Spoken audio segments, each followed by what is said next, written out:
Hey everyone, welcome back to our channel. Today also we have got another video. In this video I'll show you how you can go ahead and see other people's best friends list on your Snapchat app. But before that, please do make sure to like our video, subscribe our channel, and yes, without any further delay, let's go ahead and start our video. For that matter, what we will first do is we'll simply go ahead, open our Snapchat app, open it up, and once your app is open, you basically gonna see this kind of interface. For that purpose, let's go ahead and tap on our chat box icon over here. So if you do that, you will be able to see all of chats, and if you want to see a particular person's best friends list or friends list, go ahead, tap on the search bar, and you can search that particular username or that friend's name over here. If not, if that person is already available over here, you can simply go ahead, tap on that person's profile, and this will open their whole profile over here. So you can see friendship are basically have a privacy setting given by Snap. So basically the friendship settings are private, so it depends on the user if they have what settings they have used. For example, this person have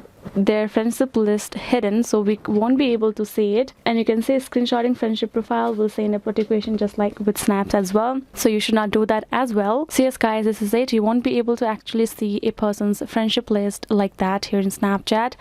And yeah, this is it. If you got any other questions, do leave them in the comments below, and yes, I'll be seeing you guys in our next video. Thank you so much.